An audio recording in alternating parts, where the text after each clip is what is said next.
Welcome to the Tech Leaders Podcast Modern Workplace Special. Trenton Moss is an entrepreneur, author, and leadership coach. His book, Human Powered, is a concise guide to supercharging the success of your teams in the modern workplace. We talk about effective leadership and what this means to Trenton. We also unpack the incredible journey he went on setting up a web agency and running it for over 15 years, during which time he experienced a concoction of dire lows and euphoric highs, culminating in a successful exit in 2018.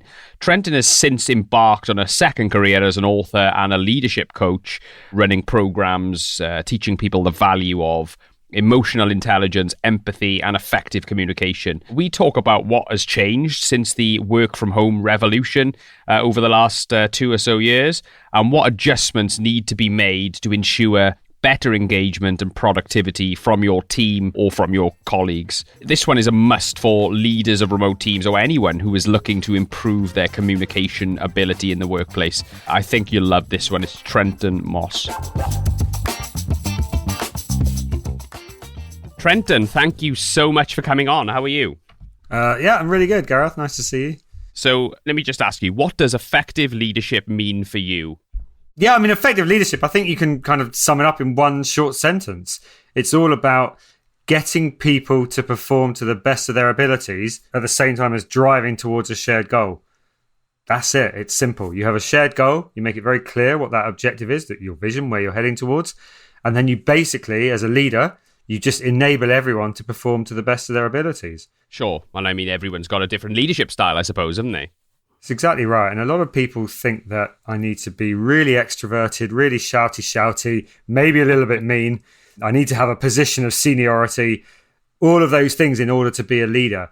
And that's not the case nowadays. We all need to show leadership to each other, regardless of where you sit in the hierarchy. So wherever you may sit in the hierarchy, you should be showing leadership to anyone who might report into you, but also to your peers and also to people who are more senior than you. Sure, absolutely. We'll unpack that a little bit in due course, okay? But let me ask you, what leaders have you been inspired by since the sort of dawn of the pandemic period? Has anyone stood out for you as providing good leadership? I think the person who really stood out as providing great leadership to me is my daughter's martial arts teacher. Oh, hey. So at the time, she had a gymnastics class and she had a martial arts class. And the gymnastics people kind of crumbled and were like, oh, it's the pandemic, we don't know what to do. And her martial arts instructor, Sifu, not sensei, he's Sifu. Sifu was just, right, this is the situation, guys. Here's the goal. And he made it very clear what lockdown meant for the classes and how it was going to be. He kept in touch with everyone. He did one-to-ones with all the kids to understand where they were at, to show some empathy, to show how he could help them feel understood by the strange situation they were in. And his business thrived, even during lockdown. That's a great answer off the cuff, because I didn't preempt that with you at all. Let's go back to, you went to Birmingham University. I think you studied commerce there. So I just want to go back to the beginning of your career and just sort of what took you on this journey towards ultimately setting up Webcredible. Talk us through that part of your career. Yeah, I mean, this was many years ago. So went to university and took a few years out, went abroad, and then I was on my way home and I didn't really know what to do with myself, to be honest. I was coming home and I kind of taught myself how to make websites while I was off. It kind of seemed like a good thing to do. And I thought, you know what, I'll come home and I'll start a user experience agency. It was a bit random. I got home and set up my business, Webcredible, which I went on to run for around 15 years in the end. In terms of hardship, then, I'm sure you had some low points and some real adversity. I've never met an entrepreneur who hasn't gone through that. So tell us about what sort of adversity did you face? Well, I've had loads of low points. So where do I start? Well, let's start with one like back in the early days. On the day I launched, I'd read a couple of books by Stephen Schiffman, America's #1 sales trainer. God, I've listened to a few of them. So I thought, okay, I'll do some cold calling, having never done this before. So I'd gone to like some exhibition or something, and there was a list of all the companies that were exhibiting there. So I thought, well, I'll call some of those. So I hit the phone, called about 20 of them, and I used Stephen Schiffman's tried and tested, very American, hard salesy kind of techniques. And I got nowhere, just being like, what do I do now? And I remember kind of going back to my bedroom, which was like a meter away. Your office. From my desk. Yeah, and just collapsing on the bed and just wanting to cry and be like, what am I doing? What did you learn from that time, though? Well, so, I kind of toiled in my own sorrow for a few minutes, and I was like, okay, well, I have to go and do something now. So I thought, maybe, maybe like I'll phone some people I didn't get through to. Maybe I'll phone some of them back tomorrow and forget Stephen Schiffman. So I kind of metaphorically like burnt his books. Thought maybe I'll phone and I'll do a little bit of prep and I'll add some value and I'll give them a little review of their website over the phone if I get through to them. And I did. And I got 2 meetings. And I was like, whoa! And one of them turned out to be my first client. So when you get when you're talking to young entrepreneurs, maybe are on the journey of building like a web agency or some sort of similar services business, what advice do you give them in terms of business development and getting those in the early wins in their career? Finding clients and stuff. Basically, just hang in there. It is relentless. And you'll know this, Gareth. It never stops. You can't just have a great product and think, okay, I've got a great product, everything's going to be fine. I'm afraid it doesn't work that way.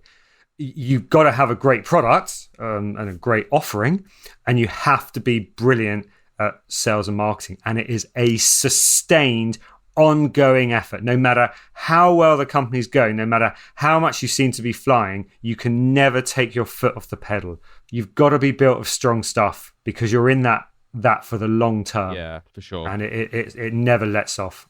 Did you find that the big things that you're working on and the stuff you put all your energy in seems to fall by the wayside and completely nosedive and crash into the floor? And the stuff you don't think is going to come off turns out to be the jam and the stuff that changes the course of where you're going. It's unbelievable. What I mean is success comes from unexpected places sometimes, doesn't it? Yeah. You just got to keep trying. You got to keep trying everything. And 90% of what you do will be a waste of time in the short term. But you don't know what that 10% that's going to lead to success will be. So you just have to keep going and just keep trying to add value to people, keep trying to help people that you meet, just generally be a good person, build up relationships, and then over time that success comes back to you. Absolutely. I couldn't agree more. I think if you go through your career just helping people and adding value, good things will happen. So looking back now at the Webcredible journey in your armchair with your smoking jacket and your cigars, okay, what would It was just like that. What would you have done different, Trenton? I wouldn't do anything differently because everything was part of the journey. So I had some major failures, major things going wrong, but it's all part of the journey. Like we tried to launch in New York at one point and it was the hugest disaster and we lost hundreds of thousands of pounds as a result of it. Or like things that I did in meetings, like, oh God, I remember I was at a meeting in Cardiff actually with confused.com, one of our clients, and the managing director was there. And I offended him so much that I wasn't allowed to attend a meeting that he was at thereafter. Wow. What did you say?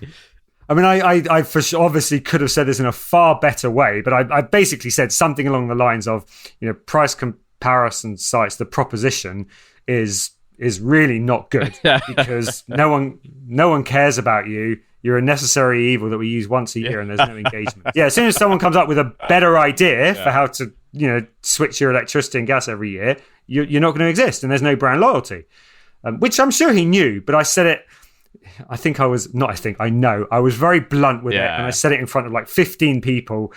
And it's not a particularly polite thing to do to someone when it's easy to point out the problem. The solution is extremely challenging. Yeah, sure. So yeah, he really, really hated me and made it clear that he didn't want to see me again. Going back to the adversity thing, a quote always springs to mind that I always tell myself when things go terribly wrong. A smooth sea never made a skilled sailor, which is a quote by Franklin D. Roosevelt, and I love that because it's so true, isn't it? You've got to go through that hardship in order to make yourself a more complete business person or whatever it is you're doing, So yeah, but so let's talk about mid 2018, okay? You're obviously doing very well with Webcredible, and someone from Invika, is it, approached you, and there was interest in an acquisition potentially. Talk us through how that happened, and you obviously selling your baby essentially at the end of it? How did that all selling come my about? baby. yeah. So it's a good question actually, because it segues nicely from adversity, because the biggest hardship I had, the worst time I had in my whole 15 years running Webcredible was the year before, in 2017. And in 2017 we had our worst year in the history of the business. So we ran at a loss for 6 months.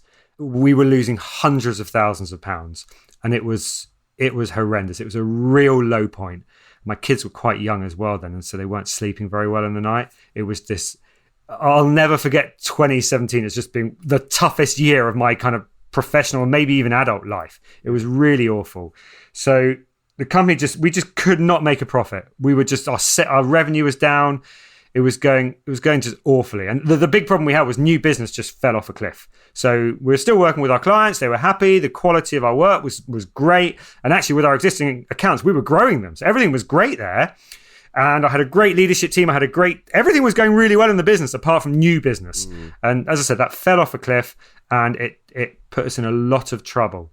So after 6 months, I was done. So I'd been doing it for like 13, 14 years by that point anyway. So I was tired as it was. And I remember even saying to my leadership team for the year or two before, saying, I'm not sure if I'm the right person to take this business forward.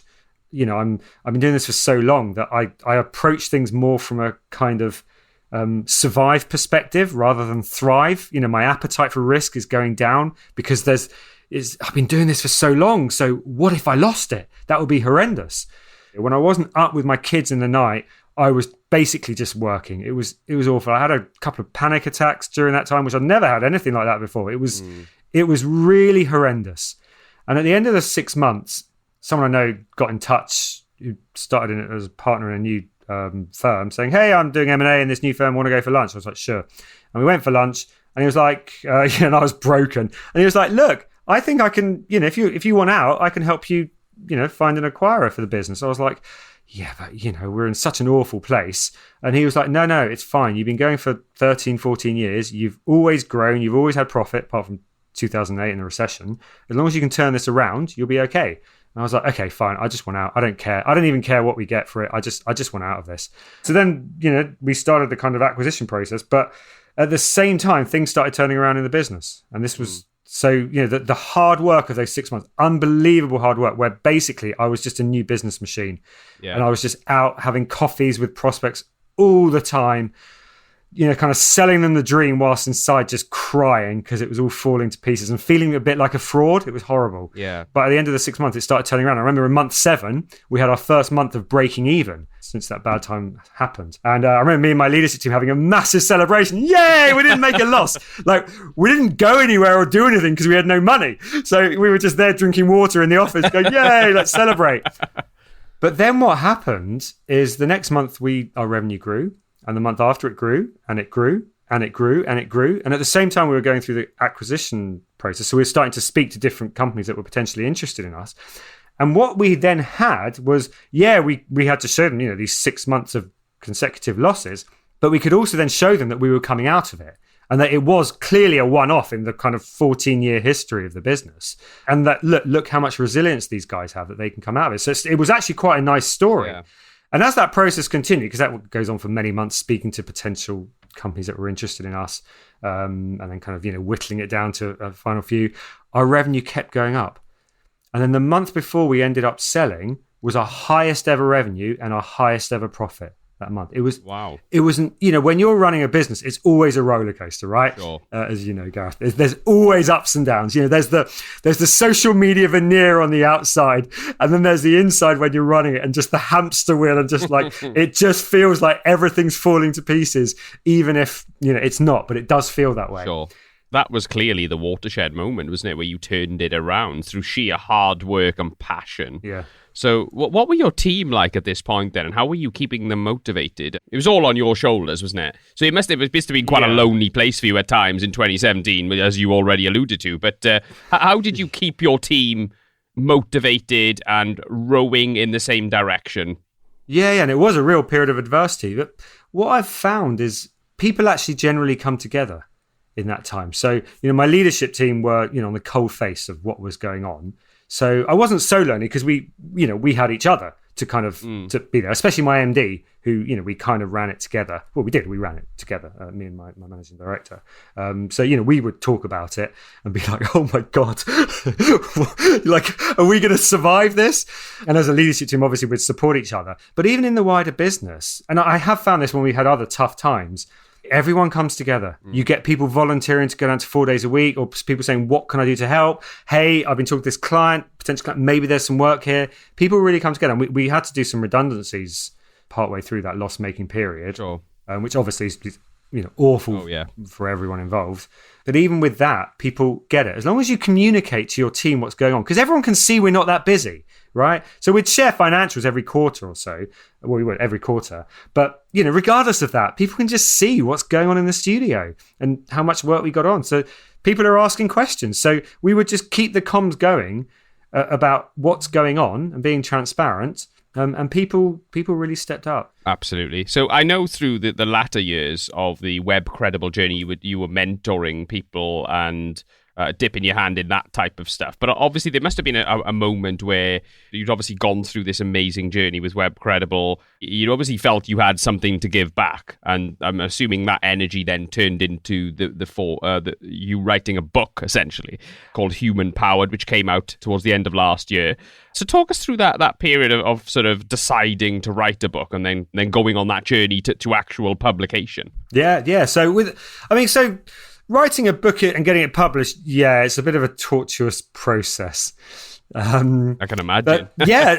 Essentially like with anything, it's like, for me anyway, I'm quite process driven. So it's like, right, what is my objective for this book? So kind of one sentence objective around, giving people the skills to understand themselves, understand others, i.e. boost emotional intelligence in order to improve performance and to work well with clients and stakeholders. So that's my kind of one line objective for it. And then it's like, okay, well, what are those kind of key messages that is going to help people to achieve that, those key skills? So those are kind of your chapter headings. And then within each chapter is like, well, what are the key things that I need to put across? So kind of fleshing that out was relatively straightforward, I guess, took a bit of time. And then it's like, well, now I just got to write the thing. And so like chapter 1 about conflict resolution, I wrote that in 2 or 3 days flat, just blah, blah, blah, blah, blah, just typing. And it was relatively straightforward. And then chapter 6 took me probably 2 or 3 months to write because it was like pulling teeth at that point. And then chapters 2 to 5 kind of, somewhere in between, a couple of days and a couple of months. Sure. I didn't find it too hard at the beginning, and then it gets a bit harder at the end. But then even once you've written it, I then got 7 people to review it. So kind of my target audience. I got peer reviews on the manuscript. So that was, and then loads of feedback. So I made loads of changes. Then the publisher gets involved, makes loads of changes. And then there's like lots of negotiations with the publisher about those changes. And then kind of goes to getting published. And then you've got to start marketing it. Like with a business, you can write an amazing book, but if you don't market it, you don't build it and they come. With a book, you don't just write it and they buy it, unless you're like J.K. Rowling. You mentioned conflict resolution there. What in your research for the book, and obviously with your leadership business, what do you find is the biggest source of conflict within businesses these days? Communications not being very good. Most conflict, in my experience, happens when there's not actually any conflict there. So just the facade of conflict sort of thing. Yeah. It's about communications just misaligning. And then you think there's a conflict, and then you kind of dig your feet in, and the other person digs their feet in, and away you go. And then that relationship gradually deteriorates. I see it time and time again. And it's just, I find it astonishing that we don't teach people emotional intelligence so that we know how to communicate to other people so that they understand us and that we understand them. Because once you get to a point of proper understanding, you can then work together to come up with a win-win outcome. It shouldn't be that you railroad them to get what you want at their expense, or vice versa. They shouldn't get what they want at your expense, because obviously both of those are win-lose. Yeah. But if you both go in and you're able to communicate well with each other and understand where you're coming from and not be offended by each other or upset or annoyed by the other person, well, then you can work collaboratively to try to come up with as close to a win-win as possible. For sure. And I want to come back to that because I'd love to get your thoughts on how we teach people emotional skills, if that makes sense. Certainly, younger people. But there's something I wanted to bring up first of all, because it's just in terms of conflict in the workplace. Like exactly as you explained. Have you seen what you're explaining there in terms of conflict? Has it got worse due to the pandemic, due to remote working and stuff like that? And what can we do to sort of improve relationships when they are remote? Yeah, it's a great, obviously very topical, but yes, it does have an impact because people sit at home stewing about what just happened and the other person who offended or upset or annoyed or frustrated them in some way. And if you're in an office, one of your colleagues sitting with you can see your body language and can see that you're upset about something. Say, hey, Gareth, what's going on? And then you might have a conversation for a minute, but you'll get the chance to vent about what happened and work through it and be like, okay, it's probably not that bad. It's probably just me overreacting. And you can then move on. Doesn't happen when you're at home. I think that's a major contributor to burnout. There's many other reasons for the burnout that so many people are experiencing. But I think that's one of those reasons. You don't have the opportunity to just casually chat to someone to then vent about something that happened, to allow you to work through it and to realize that, okay, it's not that bad actually. So what can we do about it? At the moment, it's hard because everyone is in back-to-back Teams meetings all day, every day. So there's no time to do more, and no one wants another Teams meeting. Sure. So what we need to do about it is a bit more holistic. We need to reduce the number of meetings we have. Basically, the quantity of meetings that we have is very high, and the quality of meetings is very low. Yeah. So one of the things that I would suggest we do is we give everyone, and this is going to sound really basic, but we give everyone a bit of training in how to run meetings, which might sound weird, but most people don't run meetings very well. When you think you might want a meeting, rather than thinking you want a meeting, instead you say, right, what's the objective that I have? Where do I want to get to? And then you can say, right, do I need a meeting or do I not need a meeting for this? And there's various criteria that you can work out to be like, whether you need a meeting or not. And it's like, okay, I do need a meeting. What's the minimum number of people I need to invite to get to that outcome? Not just saying, oh, well, I'll just invite everyone. What's the minimum number of people? What's the preparation we need to do before we meet to make sure the meeting can be short and efficient? What needs to happen after the meeting to then kind of keep going with the objective I have to achieve the outcome? And if people who are holding meetings start putting that effort into running those meetings and to helping everyone prepare properly for them and then making actions happen afterwards, it will reduce the number of meetings we have significantly. And then you create breathing space for people and you give people the time and space to be able to perhaps vent about things. And this is the role for a good leader. So if you're in a meeting with someone in your team, and as long as you've got good emotional intelligence and empathy, you can try and pick up on, are any of your team members feeling frustrated or annoyed by something that's going on? And then you can follow up with them afterwards and send them a quick message on Slack or Teams to be like, hey, how are you getting on? And you can have a quick chat with them on Slack or Teams or a quick voice call. If you feel it, they might need the chance to kind of vent or work through what happened. But we have to create breathing space for people to be able to do this, because right now so many people are just back to back to back. So in very succinct terms then, Trenton, okay, what are your top 3 tips for a successful meeting for leaders, a successful remote meeting? So tip number 1, the most important thing to make remote meetings work is to have a clearly defined objective. And it's you write down your objective so that you're clear as the meeting host, and then you share that with everyone else. Maybe you give them the chance to feedback on that objective if other people want to get other things out of it. But you want to make it clear, this is why we're getting together and here's where we're trying to get to. And then when you're in the meeting, if anyone kind of strays off topic, you can say, look, here's the objective. What you're saying here is that's probably a different meeting. We're going to stick with the objective today. So number 1, very, very, very clearly defined objective. Number 2 thing then is to work out, do I actually need a meeting? And often we call meetings when we don't need to have meetings. Now, generally speaking, you're going to want a meeting if the objective is for people to solve a problem. So if there's a problem that needs solving, you may need to meet to discuss it.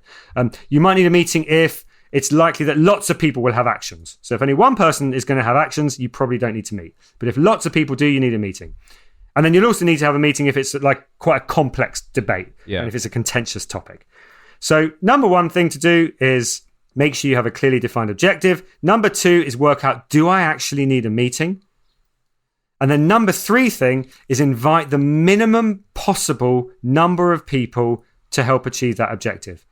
So if you need representation from a certain department, for example, don't invite 5 people from there. Instead, send a quick note to the leader and say, here's the meeting. I'd like one person from your department to attend to represent. Who is the best person for me to invite? P.S. I'll share the meeting notes and what we come back with everyone else in your team, but I want to keep the meeting as efficient as possible. Therefore, could you tell me the one person that you think would be best to attend? And then you can keep the number of participants to a minimum, and all other things being equal, the fewer people attend a meeting, the more effective it's going to be. People like to contribute in meetings. There's been some research about it, and it's kind of obvious, but people enjoy meetings more when they're able to contribute. And obviously, the fewer people that are there, the more you're able to contribute. Absolutely. Brilliant. I love that. Really good advice, Trenton. Thank you so much. I want to move on to a subject that I think you may know a thing or two about. EQ, emotional intelligence, is something that has been spoken a lot. People have spoken a lot about this subject in the last sort of probably five-ish years. So what does EQ and emotional intelligence mean to you? Okay, and how do we cultivate emotional intelligence and develop our own emotional intelligence in our daily lives? Yeah, no, it's a great question. So emotional intelligence is basically about understanding yourself and understanding other people, and in particular, where I'm coming from and the impact I have, and where other people are coming from. In terms of like understanding other people, if you can understand their actual intentions. So people communicate and behave in a certain way that may or may not work for you. 99.9% of the time, people have the best of intentions. So it's looking beyond that bad communication or bad behavior, what you think is bad. It's looking beyond that to people's intentions and understanding why they're behaving that way, why they're communicating that way, and where they're coming from. Now, if someone is communicating in a rude way, and a lot of people agree with you that they are, you shouldn't accept that, and it's not okay for someone to be rude to you.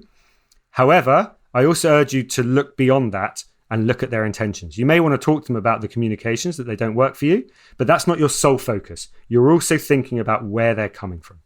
So that's about understanding other people, but it's also understanding yourself. So, what motivates you, how you like to communicate, because there are 4 unique communication styles, and the way that you like to communicate will be the opposite to many of your colleagues. And you'll struggle to communicate well with each other unless you're both aware of why you communicate in that way and how you both need to adapt your communication so that you can meet in the middle a bit more. So that's understanding yourself and the impact that you have on other people. To some extent, we understand the impact we have on others, and to some extent, we don't. And people who are quite low emotional intelligence will really not know about the impact they have on other people. They just will be, for want of a better word, clueless about it. And people who score high in emotional intelligence generally will understand their impact, and you will kind of change the way you communicate and perhaps ask questions to other people saying, did I just offend you there? You might pick up on someone's body language, like you mentioned before, and say, sorry, just the way you look like I offended you there. What? I didn't mean to. Was there something I said or did there? In your experience, Trenton, do you have people who you've maybe would score low on emotional intelligence? I don't know how you would actually gauge that. But then over time, develop themselves and then become highly emotionally intelligent. Do you know what I mean? So is there scope for lots of improvement, or is it just something you're born with? It's like with anything, there's natural skill and then there's the ability to learn it. So like for many of us, no matter how hard we train, we're never going to be a professional athlete, because you need specific skills as well as to be able the ability to train and go for it. And it's the same with emotional intelligence. Some of us are born with a higher propensity for it than others. However, everyone, like any skill, can train and practice and get to at least a reasonable level. So I do not agree with the statement that some people might make, which is, well, he or she, they just have no emotional intelligence and there's nothing we can do about it. I disagree with that. You can work with people over time to help them improve it. If they're up for it, they have to be up for it, obviously. And it takes, like with any skill, it takes time and effort to learn it. In your experience, would you recommend that people try to build in some sort of process for screening emotional intelligence, or do you just think it's something that you get a gut feeling on when you're doing a traditional interview process? I would definitely screen for it. Yes, you can get a gut feel, obviously, like most things, but I would definitely include someone's emotional intelligence and their kind of people skills as part of your recruitment process. So yes, you can teach this to people, and yes, you can help people develop in these areas. But like with anything, of course, would you rather hire someone who scores highly already or someone who scores low who you'll have to train up? Pretty obvious which one you would rather recruit, all other things equal. But for me, people skills and emotional intelligence is by far and away more important than the practitioner skills. So practitioner skills, obviously important, but with practitioner skills, you work in a team surrounded by fellow practitioners, and there's so many conferences and training and events that you can go to. There's a whole infrastructure that exists that people usually do get involved in to keep going, developing your practitioner skills. There's less of an infrastructure around developing people skills and emotional intelligence. So I would always recruit someone who scores a bit more highly in this, because you're going to have to be more intentional about getting them to develop in those areas. And there was a really interesting study, a joint study by Stanford and Harvard universities. And according to their study, this is amazing, 85%, massive, of job success comes from well-developed people skills. So over like sort of engineering skills and things like that, or practical skills or whatever the job is, the people skills scored 85%, and wow. Yeah, that's the thing that matters, because if you think about it nowadays, 20 odd years ago and before, we were massively siloed. So we all kind of just worked in our silos, head down, got on with our work, and the heads of and the directors would, venture out of the silos into the demilitarized zones and, liaise with each other and interface with stakeholders in the business. And nowadays, particularly in a digital world, we work in cross-functional teams. So, if you're an engineer, every day you're working with product manager, an agile coach, a designer, a BA, and so on and so on. You're interfacing with your peers on a daily basis. And then you're potentially also expected to interface directly with business stakeholders. So you're not working in a silo anymore. You're interfacing with people from other departments literally every single day. That's your team on a day-to-day basis. And so, of course, you need good engineering skills. That would be ideal. But if you can't work well with those people, and if you can't connect with them, come up with win-win outcomes, get on well with them, build rapport, influence, and so on, well, then you're far less likely to succeed. So you're a dad, obviously. I just wanted to ask you a question about young people and, trying to teach emotional intelligence as a parent or as a teacher, and how can we teach our children to be more emotionally intelligent and receptive and, better leaders and things like that, Did you have any thoughts on this one? Yes, because it's something I'm obviously passionate about. So I try to bring this in with my kids. So the first thing you can do as a parent is always try and understand where your child's coming from. So look beyond that, the behavior and the communications that you don't like. You might want to say the way you're shouting at me right now, and that doesn't work for me. But look beyond that, and where are they coming from? So like a great example that I use quite a lot is, if you've got a young child, a toddler, for example, and you give your toddler or preschooler, you give them a banana. So you peel the sides off the banana, you give them the banana, and the banana breaks. And this is global. I've talked to people internationally about this. If you give your preschool child a banana and the banana breaks, they will cry. They will lose it. The banana broke!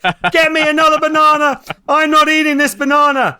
And of course, you're not going to get them another banana. It's the same banana. You can just eat it. But if that's what you say to your kid, I'm not getting you another banana. Like, don't be ridiculous. Just eat it. It's the same banana, whether it's broken or not. If you say that to your kid, you're invalidating them. You're invalidating them for feeling that way. So, you're not going to get them another banana, but you can show empathy. And you can, what you do is you kind of get down at their level, because they're obviously really upset. And you say, you're so upset that your banana broke in two. Yeah, get me another one. I can hear it in your voice. You're devastated about your banana being in two. You really wanted to eat your banana and you wanted it in one piece.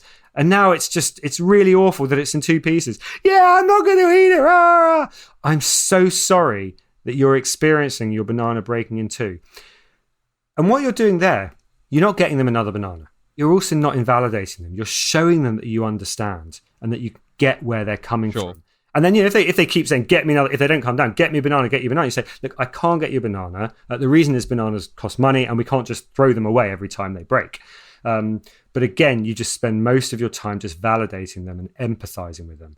And if you do that with your children, you're modeling how how you should be with other people in terms of showing empathy to them. But then other things you can do with your kids is when they get upset about certain situations, particularly, other kids in the school, is to try and help them look beyond the bad behavior and the bad communications that the other kid is displaying towards your own kid.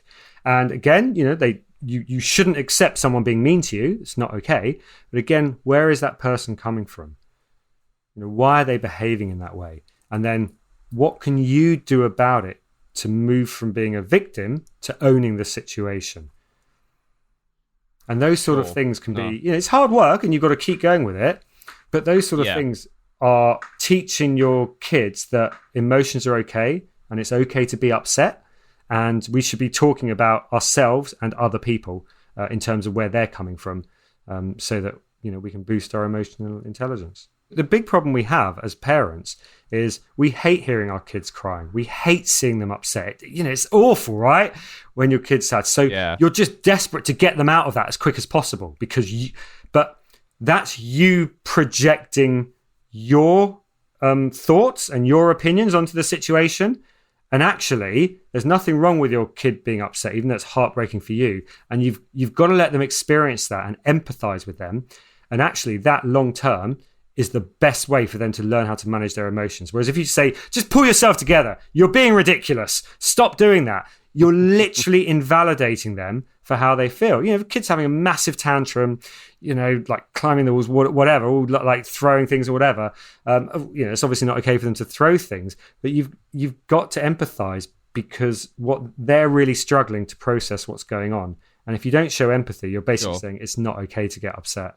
Yeah, no, absolutely. That's fantastic. So going off the children, then onto the adults, and I'm really keen to talk about, just to wrap up, about Team Sterka and some of the amazing work you're doing. I know you train teams of up to, you do team training with 100 people right through to one-to-one coaching, don't you? So I'm particularly interested in people skills as a service, and I know you've got a program around that. Tell us a little bit about that and how you, how it's structured and how you deliver all this stuff you're talking about to your clients and your customers. One thing I feel is that, kind of one-off training courses are not that beneficial. They do have some benefit, but they're not, like, the impact isn't so great. And when I was running Webcredible, we started a people skills program there to try and improve our client leadership skills. And we ran one training session every Friday morning for half an hour, and you had to be there. You weren't allowed to be with a client. You weren't allowed to be doing work. You had to be there at that session. This rule applied to everyone. And we did half an hour every week, and it was transformational. It was just unbelievable the impact this had of just small bite-sized training on a regular basis.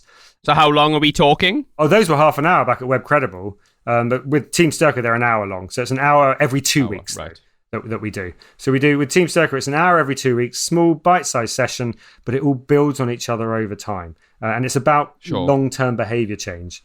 And they're really, what we do at Team Sterka is it's all over Zoom, and it's really interactive. We're in breakout rooms a lot. There's, we do stuff with chat, polls. There's no lectures. There's no slides. One of the problems with remote workshops and meetings is they're boring because we just think we can just talk and have a conversation, but that's boring a lot of the time. Or we do a presentation with some slides that basically just repeat all the words that we're saying, and it's dull. And actually, if you put a bit of effort in this and just do some research online, you can come up with ways of making your workshops really interactive and really fun while still getting the message across that you want. And that's the crux of those training sessions. So they kind of run every 2 weeks and go through our curriculum. And then we do one-on-one leadership coaching to people more in senior positions, to help them really hone in on their skills and learn about themselves and really, really develop their emotional intelligence. And then we do a whole bunch of stuff to kind of, there's like a community, and we kind of keep the community going through the program. So everyone's talking about their skills, their new skills and their learnings on an ongoing basis. Again, it's all about just embedding it. So there's something quite interesting. Well, I think it's interesting. You may not. Called the forgetting curve. And basically what it is if you learn something new, then if you imagine like time on the x-axis and what you know on the y-axis, it basically just dips down very quickly. You learn something new, and then basically it just the curve just drops down because you forget it. However, if after learning something new, you do something a day later to remind yourself of it, you go back to remembering, and then the curve drops down again, but it drops down less steeply. And then if you do something a day or two later again, and a day or two later after that, and after that, the curve will keep dropping down. But every time it drops down less and less steeply. So the more you talk about the stuff that you're learning, whatever it is you're learning, and the more you do about it in the immediate aftermath of your learning, the more likely you are to actually remember it and to do something with it and to change your behavior. So we've tried to bake that into the program to get people really kind of talking about their new skills and talking about how they're doing with it and sharing experiences so that they remember it, which makes it far more likely that they're going to do something with it. That's really interesting. And it makes total sense. It sounds obvious, really, doesn't it? But I mean, I don't think many people would even think about it. Do you know what? It's one of those things that when you explain it, when you lay it out, it sounds obvious. But I'm just thinking in our team, we often send people away on training courses and little things like that. And it probably would make sense for maybe to ask them to do a little presentation on what they've learned to the rest of the team when they get back, just to force this process of basically executing the skills that they've acquired from this experience, you know? So that's amazing. Fantastic. But look, Trenton, I know we're coming towards the end now, and I do feel like I could probably talk to you all day. I think this is really fascinating stuff. But where can people find you? Where can they find Team Sterka? How can they get involved? Obviously, our website, but I'm on LinkedIn, so if you're listening, feel free to ping me a connection. Happy to get a conversation going. Great stuff. And Human Powered is available at a bookstore near you, Amazon, one of them, or many other places as well. And is it available on Audible now? Yeah, it's on audiobook, ebook, and it's obviously on Amazon, and I think most book websites it's on. Thank you so much for coming on, Trenton. I've really enjoyed our conversation. Thank you for coming on the Tech Leaders podcast. Brilliant. Thanks, Gareth. As you quite possibly have heard me mentioning in the past, we record the mass majority of our episodes at an amazing studio facility here in Cardiff at Tramshed Tech. Tramshed Tech is a collaborative community of entrepreneurs and scaling businesses geared towards supporting growth in tech, digital and creative industries across an ever-increasing collection of locations and partner locations, UK-wide and internationally. It really is the perfect place for your business to start up, scale up, accelerate or innovate. Head over to tramshedtech.co.uk or just search Tramshed Tech on your favourite social media platform.